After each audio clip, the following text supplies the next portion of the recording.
Сәлем достар, қайырлы күн, менің каналыма қош келдіңіздер. Бүгін сіздермен өте нәзік, жұмсақ болып шығатын және алғашқы жасағаннан ақ керемет болып шығатын дамский пальчики тортының рецептімен бөлісетін боламын. Бізге қажетті заттары бұл су, ұн, тұз, жұмыртқа және сары май.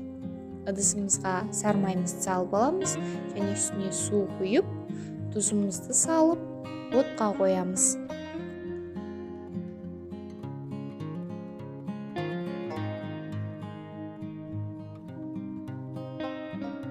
Мұнда сары май мен су бірігіп, жақсы қайнау керек. Сосын осының үстіне ұнымызды салып, қамыр жасайтын боламыз.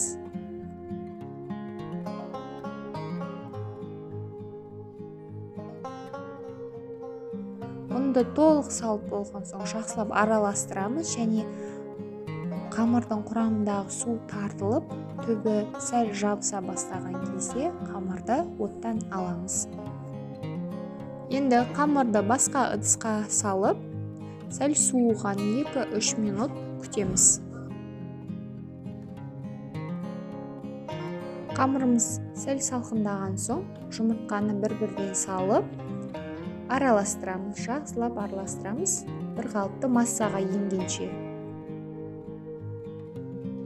Қамырға жұмыртқаны бір-бірден салып отырамыз, сонда жақсы араласатын болады. Және мен мұнда қолдың жұмыртқасын қолдандым, сондықтан қамырым сап-сары өте әдемі болып шықты.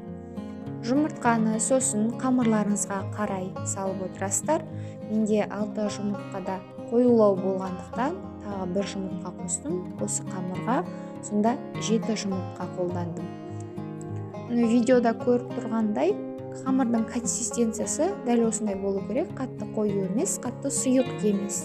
Енді қызып тұрған пеште қамырымызды өзіміздің қалауымызға қарай жасап пісіріп аламыз. Мен кішкене қылып шығардым. Өздеріңіз қалаған насадкада жасасаңыздар болады. Дамский пальчиктің қамыры дайын болды. Міне өте әдемі болып пісіп шыққан, қып-қызыл болып. Және бұл қамырды толық қызарып піскенше пешті ашпау керек, себебі ерте алып қоятын болсаңыздар басылып қалады. Ал енді кремін дайындаймыз. Бізге сливки қажет. Сливки салқын болу керек. Сосын сливкиді қолданарда жақсылап шайқап алыңыздар, себебі маңыздың барлығы түбінде қалып кетуі мүмкін. Жақсылап шайқап, сосын құйып алыңыздар. Енді осының үстіне қант салып, жақсылап миксермен шайқап аламыз, қоюланғанша. Міне қоюлан дайын болды. Енді сливкидің үстіне қаймағымызды салып аламыз. 20% қаймақты қолданамын.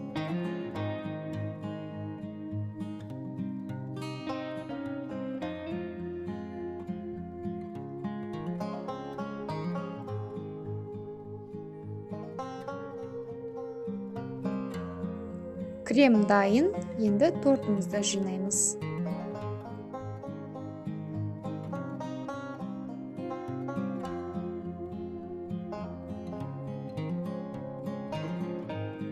Қалғанын видеодағыдай жасаймыз.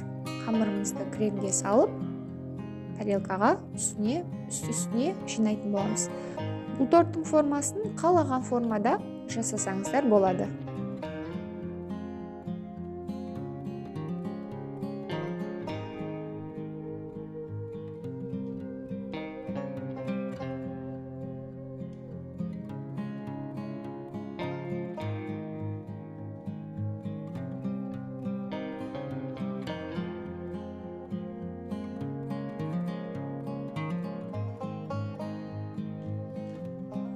Дамский пальчики тортымыз дайын болды.